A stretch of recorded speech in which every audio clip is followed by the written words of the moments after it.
Hello and welcome to a very special super family episode of Sudden Impact Family Style. It's episode 218, if you can believe it. I'm Jason. I'm Bill, and we have our son Dan with us today. That we'll bring Dan into the show to talk about the League of Legends Netflix series that's coming out this fall. So that's the tease. So stay with us and listen to that. And maybe So we'll do let's start some off. some Go ahead. video game talk too. Well, a video game talk minute at the end or something. So, Yeah.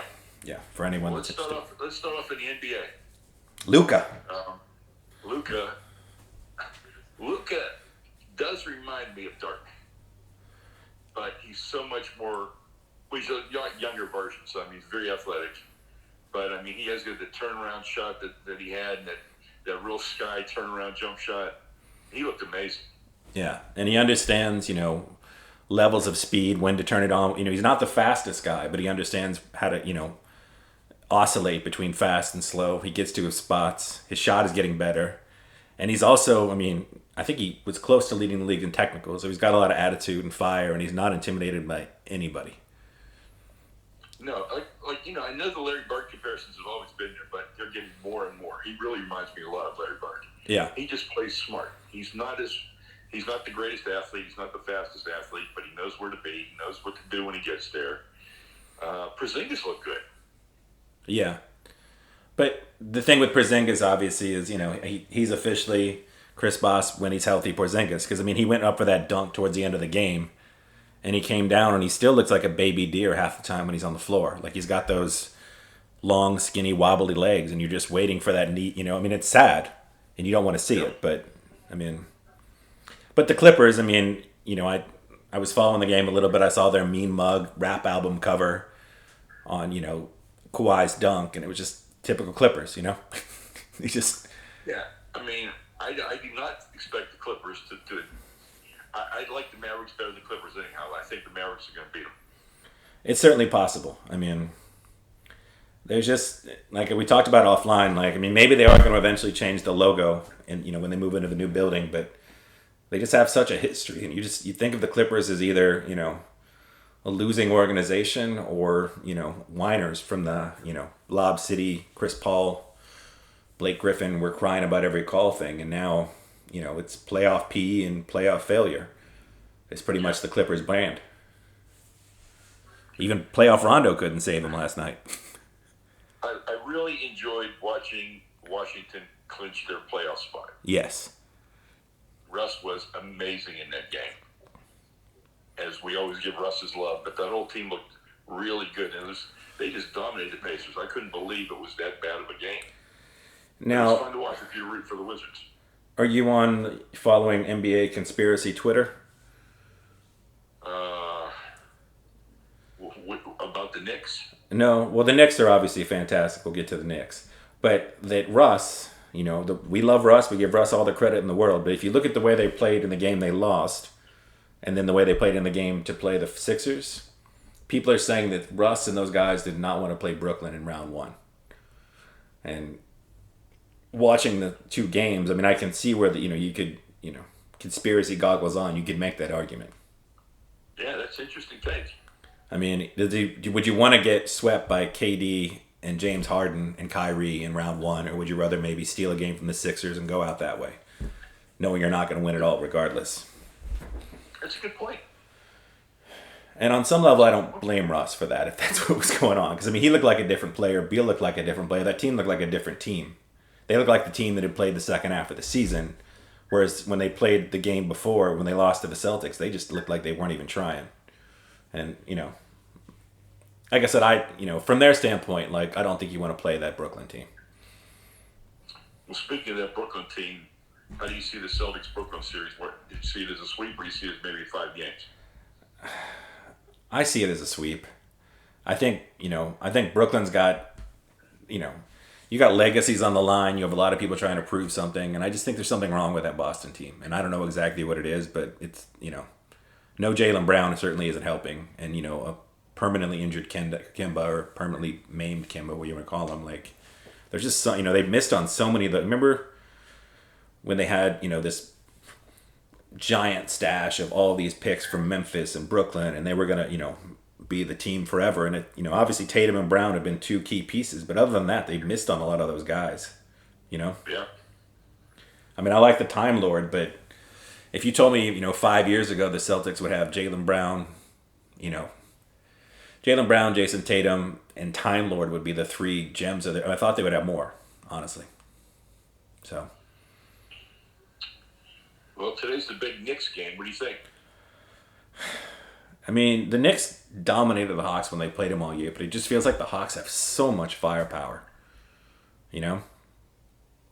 But I think it's going to be one of the best series. I would say as a Knicks, someone that, when you took me to that Knicks game, like there was just something beautiful about MSG, and we weren't, there's never been a Pittsburgh basketball team during my lifetime that I'm aware of, so I became a Knicks fan, and I think it's house money at this point. The fact that that team is no longer an embarrassment, that they look well coached, they play good basketball, and it looks like they're moving, outside of the Obi Toppin pick last year, which doesn't look like a great pick at this moment. I mean, you got to be excited if you're a Knicks fan right now. So no matter, even if they get swept by the Hawks, I don't think you're upset. Yeah. And finally, the Suns-Lakers series. What do you think? 2-7, and in my mind, the 7's going to be favored over the 2. Oh, without a doubt. I mean, as long as those two are relatively healthy with AD and LeBron, I just don't see anybody competing. It's nice a story as Phoenix is they've got nobody inside because DeAndre Ayton has not become the guy they thought he was going to be. And I just can't see Booker and Chris Paul being able to hang with LeBron and AD. No, and you know what makes me sad? That team could have Luka on it instead of Ayton. Yeah. And that's a very different series. Although they probably don't have Chris Paul if you got Luka, Because in your backcourt is Booker and Luka, and you're probably trying to put that free agent money somewhere else. But, I mean, who knows? But, I mean, it'd be interesting for sure. I mean, it's, do you see any way the Suns win if it's a healthy AD and a healthy LeBron?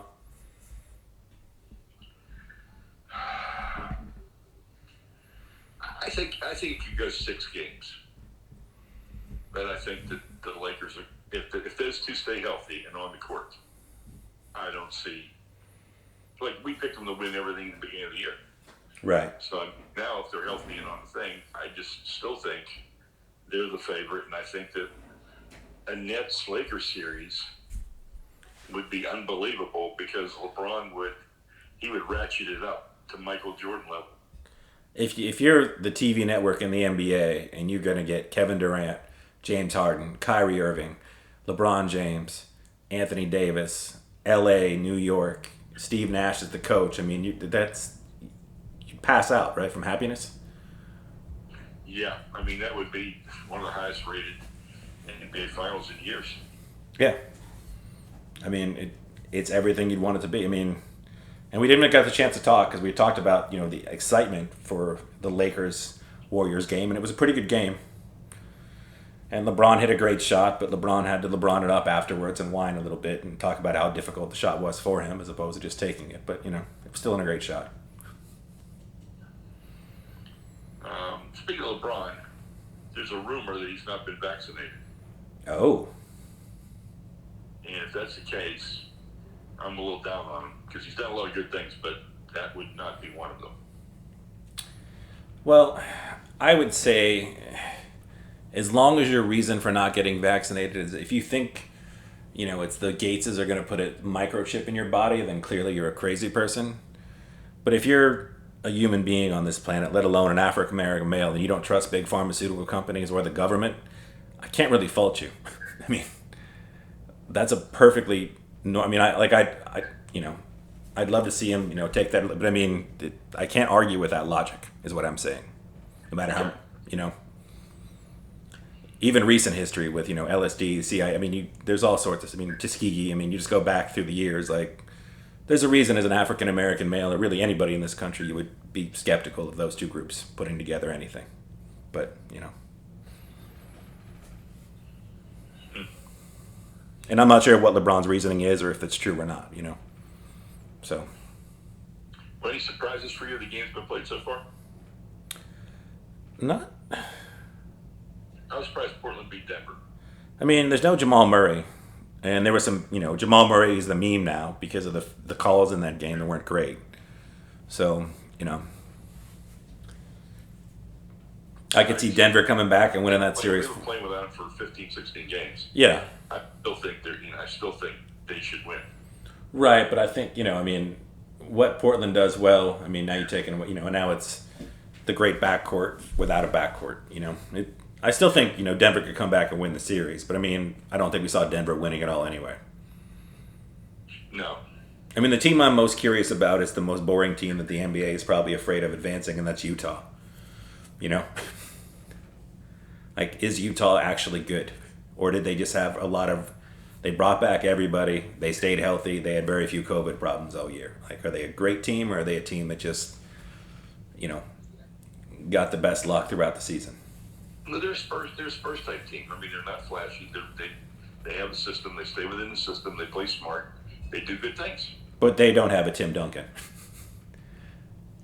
No. I mean, as good as Mitchell is, I don't think he's a top 20 player in the NBA. I mean, I have to write down a list, but I don't think I'd have him in my top 20 players in the NBA. Yeah, I do like the team, though.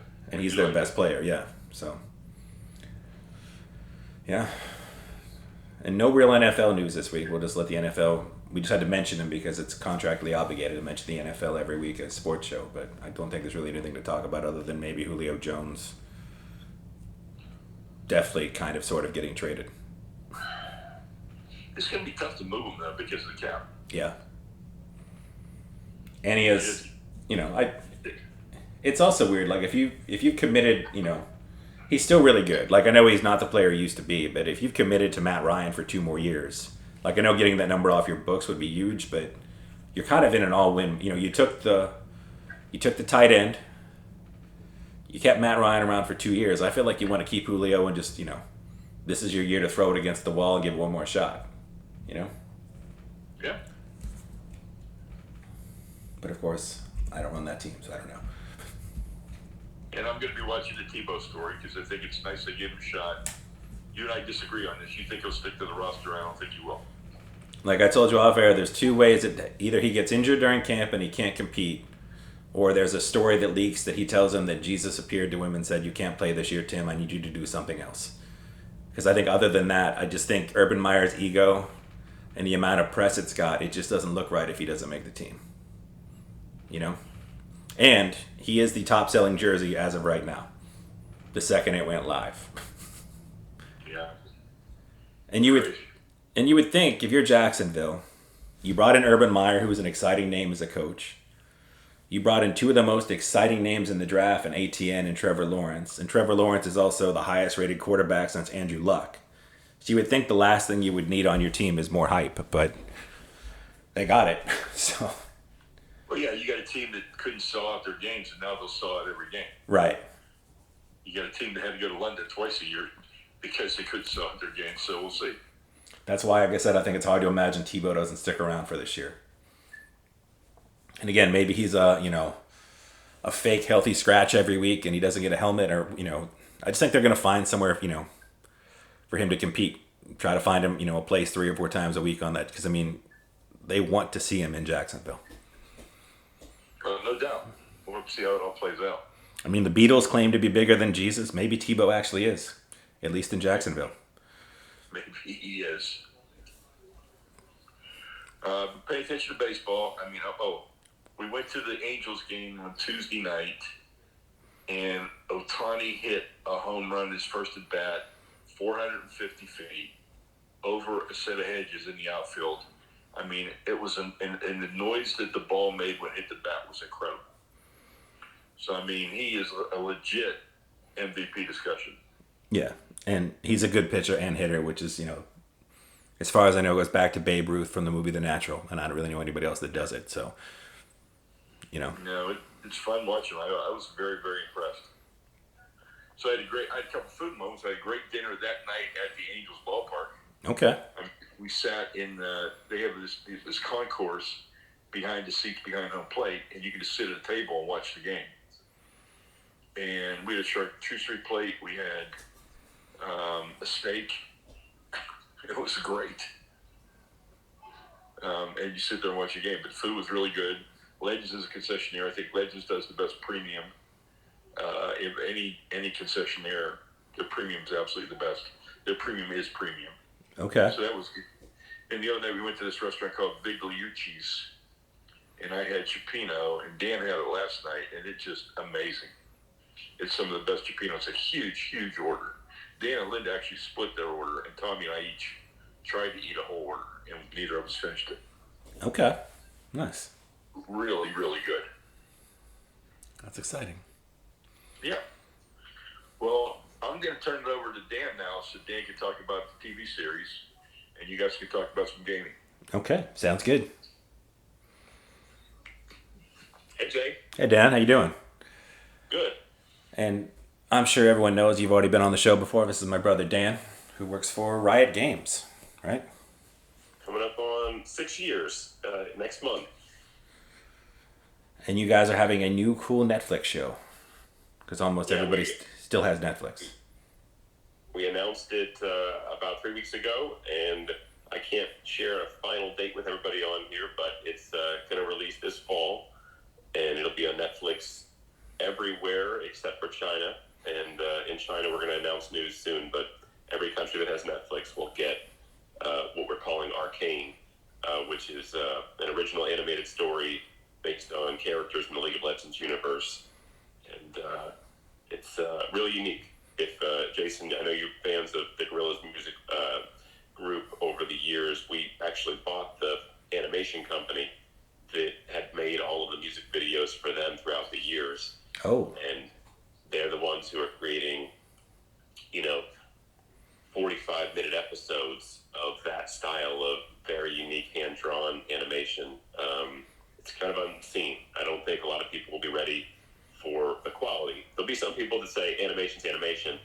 I think people that have a little more understanding of the art that goes into it and the skill that goes into it are going to see something that feels different. And for people that hate animation, it's written much more like Game of Thrones. And so if story and dialogue are important to you, I think it's going to be really interesting to see what people take away from it. So we're pretty excited about it. And that's the big thing that I'm launching in the fall, right after our Worlds event, most likely. And we talked about this a couple weeks ago, but even if you're not playing the game or even familiar with the game, the show is going to be open to you, right? Yeah, that was one of the biggest challenges, Jay, was hey, our game is actually 11 years old, and if you played it, you'll learn that there's actually no story to the game, but there are 155 characters, and so the idea of this show was we have to write a show for people that have been with us for 11 years and will find new things or have things confirmed, and then we have to have this show appeal to somebody who's never heard of League of Legends and who knows nothing about the characters, so that they can also enjoy it. And that's what's taken us quite a long time. We've been working on it for over 5 years, and part of it is it too insider? Is it approachable? Will people understand where that character came from? And so we've had to figure out how to give backstories and how to correct even some of the lore we've written over the past to make, as you know, as a screenwriter at times, you have to make sense of all this. And so it's been really unique. The thing I'm excited to talk to you and Dad about at some point in time is the music. We're actually doing a lot with some pretty impressive artists to do different soundtracks. Kind of reminds me, Jason, of the way soundtracks were done back in maybe the late 90s, early 2000s. When movies really put a lot of effort into it. I like that. I like the thought of that already. And I think, Netflix, they've done a great job with obviously the Castlevania anime and a bunch of other animes they have on there. So it's become, I think, the mainstream place to watch anime, I would say. I know Amazon has it and other people have it, but I feel like Netflix has become a pretty good reputation as far as, all ages anime and adult anime, I would say. Yeah, they're a super great partner, very much invested in the video game world in particular and the crossover animation. Seems like every week they have something new. Last week was Resident Evil. Castlevania Season 4 is coming up, as you said. fits. And so when we were talking to all the different partners, they just seemed to make the most sense for us. And obviously, we wanted to get it into the most hands possible. And, you got to go with the biggest. There's HBO Max and there's Amazon Prime. But, when you think about streaming video services that people aspire to have or borrow their parents' or friends' passwords, it's probably Netflix that comes up as the top one. We didn't discuss anything off air along these lines, but there's also the story that Netflix mentioned they want to get more into the gaming side to sort of bring both worlds together. And they actually mentioned To All the Boys I've Loved Before. So do you see it more as just speculation that Netflix is just throwing stuff out to get people excited? Do you see it sort of like a Bandersnatch, Walking Dead, Telltale sort of video games? Or do you think they'd go full into gaming in Netflix? I think it's somewhere between Bandersnatch and full on. I think that my friend actually is one of the executives at Netflix that has actually worked on gaming, and I think you probably saw the Dark Crystal remake. Yes. He did in fact work with a third-party game developer to make a tactics-based, full-on, Yeah. $25, I think, video game. And he'll be the first to admit it turned out okay. But I think what they're realizing, and you're seeing these articles these days talking about how much, gaming is the next Hollywood. All these gaming companies have these great IPs that they can now turn into movies and films and other interactive content. I think Netflix is saying we're also, the owners technically of the IP of Stranger Things, right? And they Right. made some mobile games around that. And I think the difference is all the games they've made to date haven't been made by Netflix. They've found third-party publishers and programmers to make them. I'm wondering, with all the speculation, if they're saying, hey, part of why these games are, let's say mediocre, is because they're being made by people that don't know the IP and aren't core to, Stranger Things or aren't core to Dark Crystals. And so I'm thinking that maybe they want to do something that next level. Yeah, well, I think... I will say it takes a lot of money, a lot of people, and a lot of time. So Netflix has all those things. Well, I played both of those games briefly. I didn't finish either one, but I think they obviously had retro appeal with, the Dark Crystal game being very much like a Final Fantasy Tactics ogre sort of game, and then Scott Pilgrim being like the side-scrolling over top beat 'em up, with some 3D 2D 3D levels where you're still just. But I thought the mistake they made is they went the nostalgia route, which obviously with Stranger Things making a 16-bit, 8-bit game makes a lot of sense. But while I thought the look and the story made sense, they didn't make a game. I think you can make a throwback, but when you make a throwback, you have to include modern conveniences that have just come, because it's the industry, like you said, the gaming industry just develops and develops and develops. And there are certain gameplay features that if you don't come up to date, it doesn't just look nostalgic, it feels old. And an old feeling game is not a good feeling game for the most part. I'm saying obviously Nintendo and some other people make some great throwback games. I think if you're going for a mainstream audience, like you have to bring in not just the property, but you've got to, even if you want to make a Final Fantasy Tactics game like they did with Dark Crystal, you've got to modernize the control system. You've got to modernize it, make it feel more like, those games that do well, as opposed to the old, keeping it to feel like the old game. So, you nailed it. Mainstream audience doesn't have the appreciation for some throwback elements, and they might not know the game from 20 years ago that you're talking about that is based on. That people that have been playing games for 40 years, like you and I, we have that history. Yeah. But the other theory I have is Bandersnatch did really well for them, but you and I probably never watched it.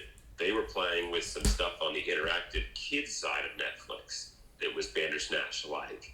And so part of me was thinking, as they make Netflix kids and push further into that genre, which is very important for them, obviously, to keep parents holding Netflix while you've got Disney Pluses of the world out there as well.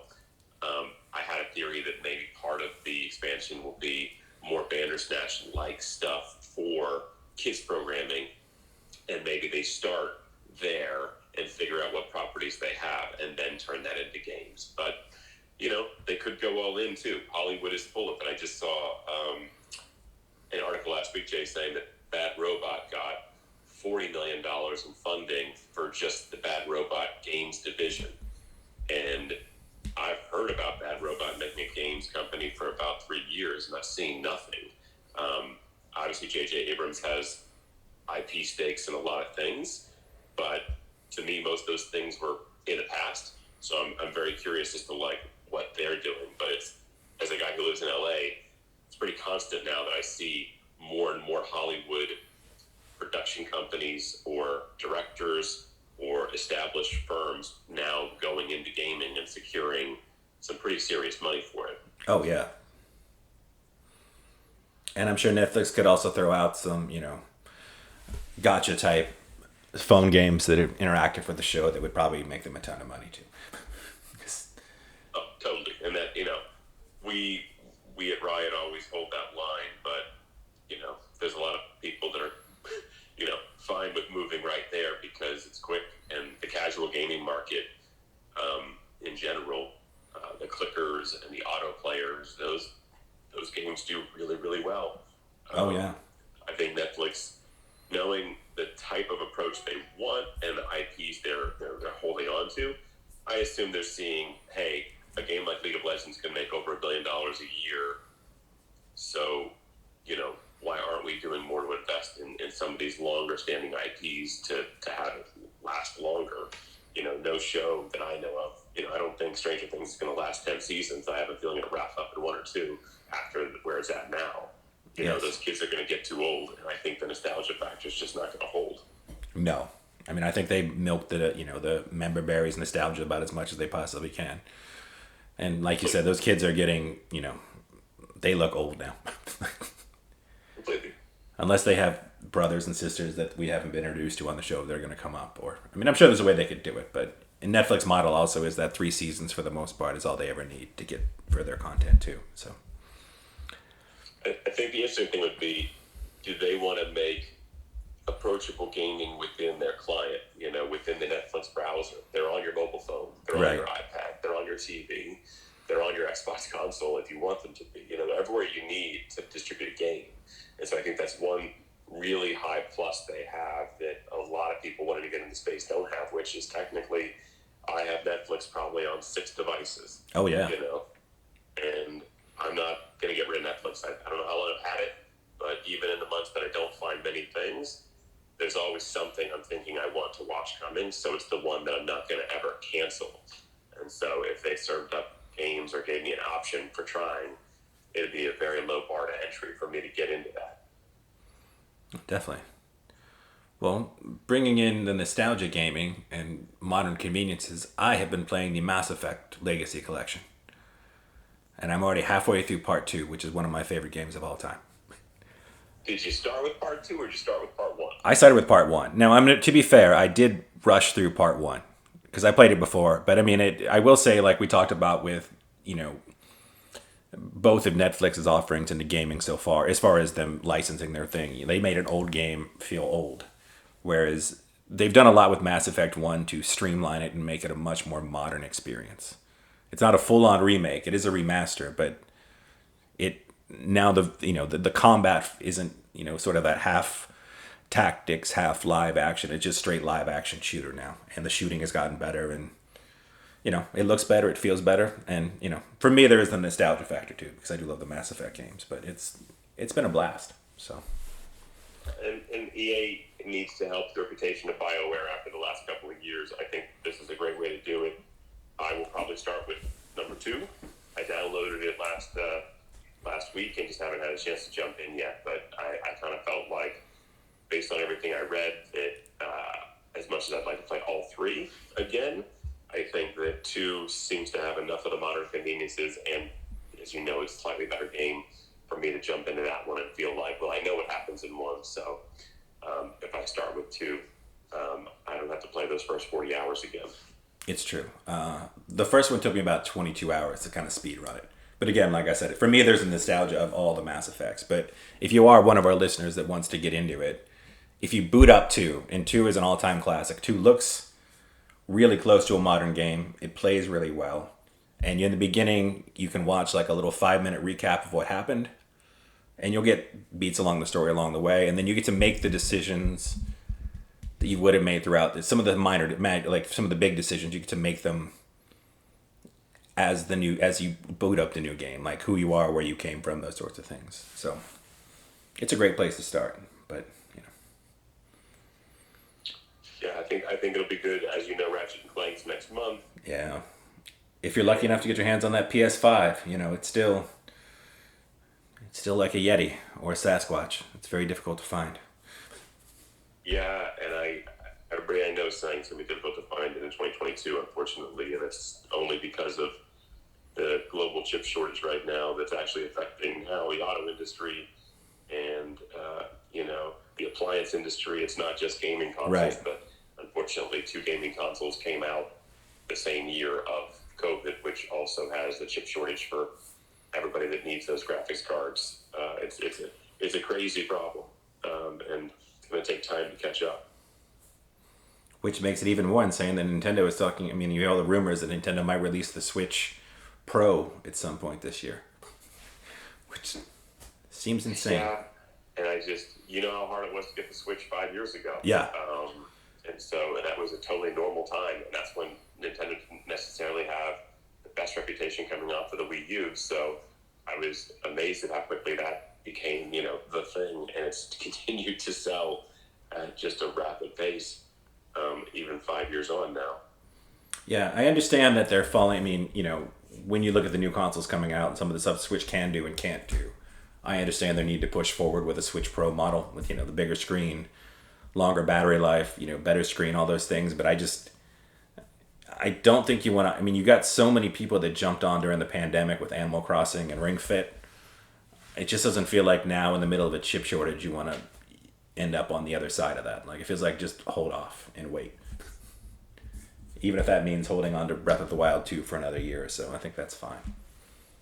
Yeah, my theory is they could do the classic Nintendo thing, which is, just due to technology changing, they have to update whatever's available because they can't find, the chip from 5 years ago or can't keep making it. But they do that kind of updated one that's not the Pro that everybody keeps, hypothesizing about, but it literally is just like an improvement model updated that, might do a slightly better versions of things, but classic Nintendo still plays everything, which has always been a smart move by them. Definitely. They never box out. They're faithful.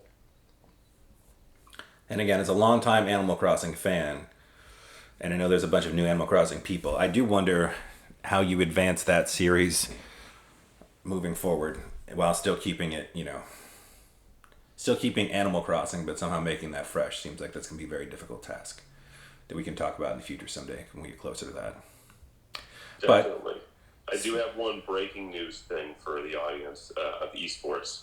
Okay. And that is that we on Friday we did announce that for the World League, the League of Legends World Finals, we are going back to China for 2021 to a live venue. Ooh.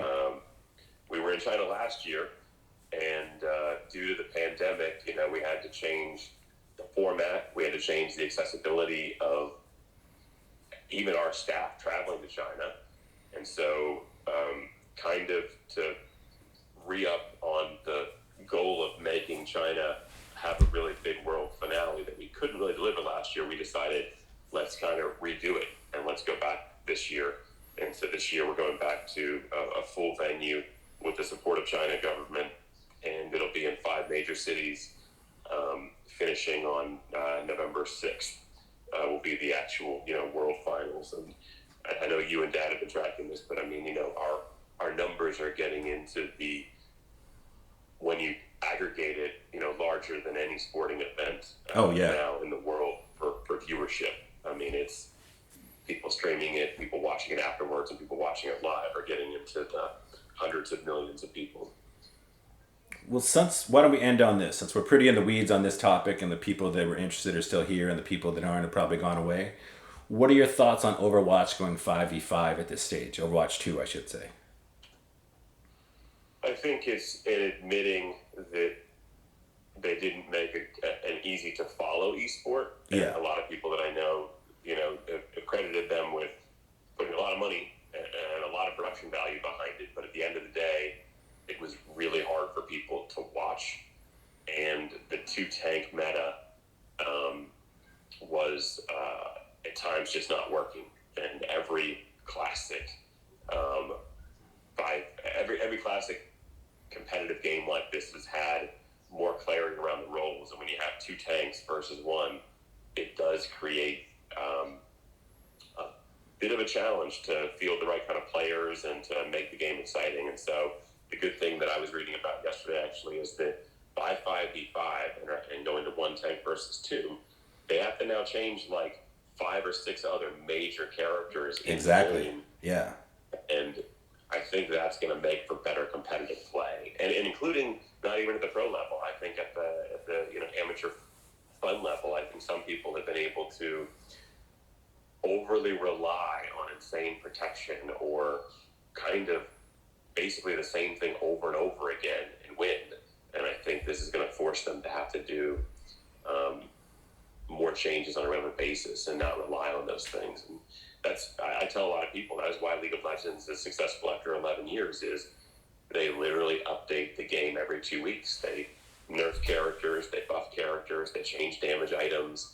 They really look at percentages, and when anything gets above a certain percentage of win rate, Riot knows there's a problem. Like, Riot knows it shouldn't be a 60% win rate or a 70% win rate, that's way too high. Way too high. And I think that Overwatch as a league is trying to figure out how to deliver something that a fan can follow who likes the characters and likes the teams but doesn't play the game, as well as those that play the game. I've told a lot of people, if you don't play Overwatch and you try to watch the esport, it's really confusing. And I think that this 5v5 is going to make it clear of like what the roles are and why the roles exist. I think they're still going to have the problem that any first-person shooter esport has, which is how do you follow when it jumps from character to character versus a game like League of Legends where it's a 3/4 top perspective where you see, quote-unquote, the field, and the players pretty much at all times. Right. When you're in Overwatch, you're in this person's character perspective for 30 seconds, and then you instantly jump into another. And for the uninitiated who don't know the HUDs and the graphical interfaces of a different character, they're going to be like, wait, what? I thought I was the Diva character, and now I'm the Reinhardt character, and it's like, if you don't play, you're just not going to know those differences. So I think it's definitely the right move. I do wonder about the whole branding of Overwatch 2 being a good idea or a bad idea. I'm in the camp of it's a bad idea. I'd have to agree. And then, even like you said, like you and I have got decades of gaming experience and plenty of first-person shooters, and I've played Overwatch, and I understand how it works, but it's even with, I think the 5v5 will be an improvement, but it's not great to hop from FPV, FPV. It makes it harder from a spectator sport. It makes it much harder to follow. It just does, and I'm not sure how you can remedy that moving forward.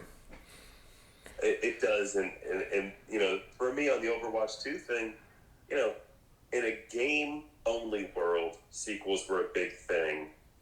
In a sport world, you don't have MLB 2. No. You don't have A2. I mean, yes, you have these side leagues that have tried to come up, but I mean, I just think it's confusing. If I'm on Twitch, is there going to be people playing Overwatch 1 still competitively and Overwatch 2? Like, that's not going to make any sense given that the game is the same. And they just haven't been very clear. I mean, maybe ultimately it's basically just Overwatch and they just want to remarket it. But I think it's going to be confusing for everyone. I have to agree with that. It's almost like back to Nintendo, the Wii to the Wii U. It's just bad marketing. Completely. This one to me is just, we'll see where it goes. It's already, I can say it. It's on the decline. The esport itself. They put a lot more into Call of Duty, and I think that the world knows Call of Duty and cares about Call of Duty as a brand way, way more, even the casual player, than Overwatch. And so it'll be interesting to see what they do the next 2 to 3 years with those two franchises. And, speaking back to, whether or not you can bring in casual viewers to certain esports, but I mean, Call of Duty is also set in a world that the average person is much more comfortable in than, giant flying apes. I mean, just if we're being, and divas. Like, it's just... I tell everybody, why does Call of Duty sell every year millions of copies?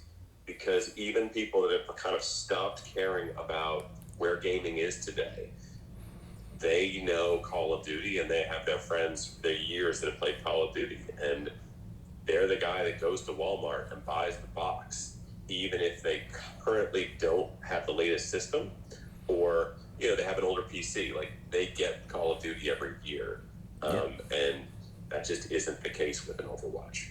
Call of Duty is the McDonald's, the Chili's. It's the place people on vacation still go to. They want the same. So even when Call of Duty is like branched out and got a little more futuristic, those have been the ones that have had the most difficulty gaining a major audience. Like, they want the bread and butter, and that's what they've gotten, and that's what they keep getting. So I think they're back to World War II again, or whatever world they're in again. But yeah. And they've proven that they can keep going back to the 3 or 4 major wars. Yeah. They can do 1, 2, Vietnam and, like Desert Stormish era. And, like, that's okay. Just update it, give me the better guns, give me, a few new options, and make it accessible. I think that's the great thing about Call of Duty is if you played it 20 years ago-ish, I think is when it started, and now you can probably jump into the modern version, and after getting used to the controls, know exactly what you're doing. Right back in, exactly. Well, I don't want to keep you much longer unless you've got a food or entertainment you want to throw out. Then I guess we'll probably call it a day. I got no food. Entertainment. I do like that East of Mar. If I'm saying that correctly. I love that show. Yeah, it's fantastic. I've got to catch up on it, but that has been my current, HBO proving that it just really knows how to pick them. It does.